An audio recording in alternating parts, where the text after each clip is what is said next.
इसका genome sequence India में भी अभी रिसेंटली एक न्यूज़ आई है, गुजरात में सेंट्रल यूनिवर्सिटी में, वहाँ पे इसका जीनोम सीक्वेंस हुआ है and many of the labs are now working. Basically the aim is to develop vaccine. Once you have the sequence, then you can synthesize antigen which will induce antibodies in the human body for protection against COVID-19 virus. तो basically ये काम चल रहा है, India में भी चल रहा है, कई लैब्स में भी चल रहा है. सर, आपका क्या अनुमान है कि अभी तो सीक्वेंसिंग का, अभी तो ये पता लगा पाने में हम जुटे हैं कि ये वायरस है क्या, कैसे ये काम कर रही है, जो साइंटिफिक टर्म में जो आप जिसको आप सीक्वेंसिंग कहते हैं, नॉर्मल भाषा में हम यदि कहें तो वो क्या है वायरस, उसका क्या प्रकोप है या क्या उसका विस्तार है. अब इसमें वायरस का वैक्सीन तक का जो सफ़र होगा सर, आपके हिसाब से as a virology expert, what do you feel that how will that whole process evolve, और हम कहाँ हैं इस वक्त? जहाँ तक वैक्सीन का संबंध है, चाइना, यूएस, इनफैक्ट कल मैं एक रिपोर्ट पढ़ रहा था, 100 से अधिक कैंडिडेट वैक्सीन्स पे काम हो रहा है. इंडिया में भी कुछ प्राइवेट सेक्टर में एंड गवर्नमेंट सेक्टर में. हैदराबाद में एक कंपनी है जिसने क्लेम किया है कि नेज़ल वैक्सीन बना रहे हैं वो. लेकिन चूँकि वैक्सीन डेवलप होना एक लंबा प्रोसेस है, क्योंकि उसको प्री क्लिनिकल ट्रायल, फिर क्लिनिकल ट्रायल, कई सारे एनिमल पे टेस्ट करना होता है. लेकिन यूएस में और चाइना में वो पीरियड को कम करने के लिए they are skipping some of these stages to bring out the vaccine at an early date. तो इंडिया में भी काम हो रहा है, लेकिन उतने फास्ट स्पेस से अभी नहीं हो पा रहा है. लेकिन उम्मीद है कि इंडिया में भी हम वैक्सीन डेवलप कर पाएंगे. यदि if I have understood what you are saying that कि 100 ऐसे कैंडिडेट्स हैं जिन पे ये वैक्सीन के कुछ एस्पेक्ट्स को आजमाया जा रहा है, या they are a candidate who are ready, who have taken this medicine और taken the vaccine, and the government और द डॉक्टर्स कंसर्न और the fraternity concern is working on it. ये जो 100 कैंडिडेट्स वैक्सीन आइडेंटिफाई हुए हैं, उसमें कुछ ही advance stage में चल रहे हैं. चाइना में एक है, यूएस में 2 है, ऑस्ट्रेलिया में है. तो जो एडवांस लेवल पे हैं वो 5 ही 6 हैं, जिनकी उम्मीद है कि हम 6 महीने से लेके 1 साल के अंदर जो है वैक्सीन के रूप में मार्केट में आ सकता है. लेकिन इंडिया में अभी तक कोई इस तरह का जोर शोर से या उम्मीद नहीं है कि हम 6 महीने में डेवलप कर पाएंगे. आपने सर एक बहुत इंपॉर्टेंट बात बताई कि इसका advancement in the lab advancement which can then turn into the utility part of the human trial. Rats पे कुछ एक्सपेरिमेंट्स हो रही हैं बहुत लेवल, हिंदुस्तान में भी ये खबर आ चुकी है कि इनके रैट्स पे ये एक्सपेरिमेंट हो चुका है. तो अब वो देखा जा रहा है, there is a gestation period for that, for any medicine to come into the market, and all the international medicine fraternity or the Indian medicine fraternity, they are all working on it. What is your realistic term space? Because जो आज 6 महीना और 1 साल का जो फ़र्क होगा, उस दौरान सर हमारे लिए बचाव का, या उस दौरान हमारे लिए कैसे हम इस गैप को फिल करें, इस टाइम गैप को फिल कर पाएंगे? एक्चुअली जब तक वैक्सीन नहीं आती है तब तक तो isolation and social distancing is the best method, coupled with diagnostics, testing of the people. ये मेथड अप्लाई करके कई सारी कंट्रीज़ ने इस डिजीज़ को काफ़ी हद तक कंट्रोल या मैनेज कर रखा है. जैसे साउथ कोरिया, ताइवान, अभी साउथ अफ्रीका, इंडिया में भी काफ़ी हद तक इसमें सफलता मिली है. तो मुझे यही कहना है कि जब तक वैक्सीन का डेवलपमेंट नहीं हो पाए तब तक हमें ये रियलिटी है कि हमें मेंटेन करना पड़ेगा सोशल डिस्टेंसिंग.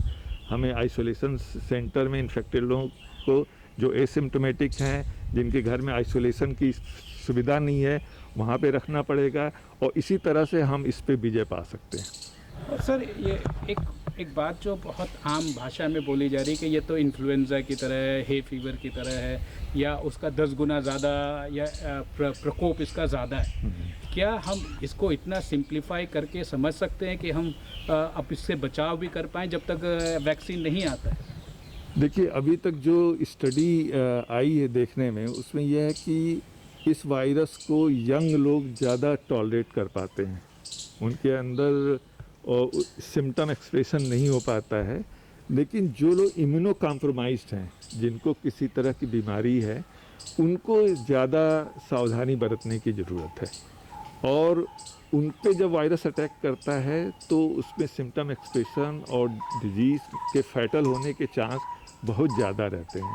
तो अभी एक स्टडी आई है कि ये 50 साल से ऊपर के लोग जो है करीब 19 या 31% लोग इन्फेक्टेड हैं, और 60 के ऊपर 40%। हाँ, 33 या 34% लोग करीब इन्फेक्टेड हो रहे हैं। तो ये उन लोगों के लिए जो कि ज़्यादा उम्र के लोग हैं, उनके लिए विशेष सावधानी की ज़रूरत है। लेकिन इसका मतलब ये नहीं है कि कोई भी आदमी इस वायरस से बच सकता है, ऐसा कुछ भी नहीं है।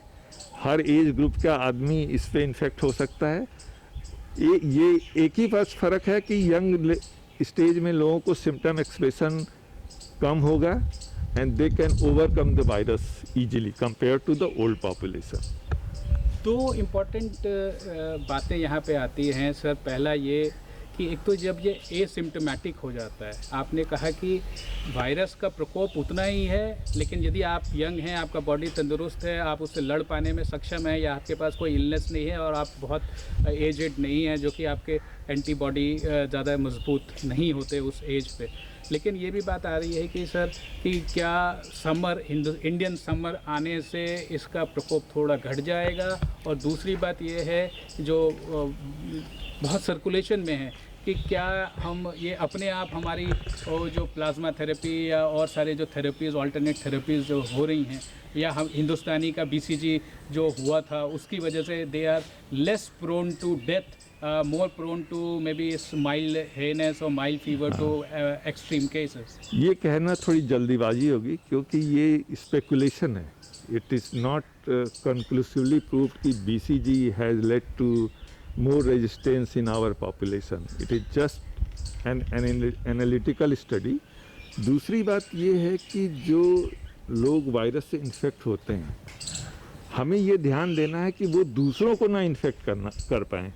तो इसलिए जो है हर व्यक्ति को एक सावधानी बरतने की ज़रूरत है, ताकि वो खुद ना इन्फेक्ट हो, ना वो दूसरे को इन्फेक्ट करें। आपका और क्वेश्चन क्या? और दूसरा जो सर मेरा ये सवाल था कि समर के आने हाँ। से जो एक ये भी एक बात फैल रही है, या कुछ कई हलकों में इस पर भी जिक्र हो रहा है कि समर आएगा तो वो म्यूकस है वो ड्राई हो जाएगा, तो शायद वो प्रकोप फैलाव कम होगा, या उससे कोई निजात मिलेगी। नहीं, जहाँ तक ये वायरस जो है अधिक टेम्परेचर पे ये सर्वाइव नहीं करता है बेसिकली। लेकिन इसका मतलब नहीं है कि टेम्परेचर ज़्यादा होगा तो लोग कम इन्फेक्ट होंगे। इसका मतलब सिर्फ यही है कि इसका सस्पेंशन में या जो सरफेस है उस पर लाइफ थोड़ी कम हो जाएगी, लेकिन ह्यूमन में इन्फेक्शन रेट कम होगा ऐसा मानना मुश्किल है। ये है कि चूँकि एनवायरनमेंट में वो कम देर तक सर्वाइव करेगा कंपेयर टू लो टेम्परेचर, तो इन्फेक्शन रेट थोड़ा कम हो सकता है। इसके अलावा कोई बॉडी में रेजिस्टेंस बढ़ जाएगा ऐसा कोई स्टडी नहीं इंडिकेट कर रहा किया है आज तक। Sir you are a lab expert और आप साइंटिस्ट भी हैं। अब हम बात करते हैं इस वायरस के जो जीन एडिटिंग की। क्या आपको लगता है कि जीन एडिटिंग हो सकती है, हुआ है, उससे उसके पॉजिटिव एस्पेक्ट भी हैं कि जीन एडिटिंग होता है तो ह्यूमन रेस को भी इम्प्रूवमेंट होता है या कुछ बीमारियों से भी इलाज मिलता है, लेकिन उसका darker side is very very very very what we call as a there is no end to the darker side. Where do you stand on that side? देखिए, जीन एडिटिंग एक डिफरेंट कॉन्सेप्ट है जो कि अभी तक virus के resistance के लिए बहुत अधिक स्टडी नहीं हो गई। अभी ज़्यादातर जो प्रयास हो रहे हैं इस वायरस के लिए वो वैक्सीन के डेवलपमेंट में हो रहे हैं। Gene editing is a long term strategy and I don't see it has any near answer through gene editing for managing this virus.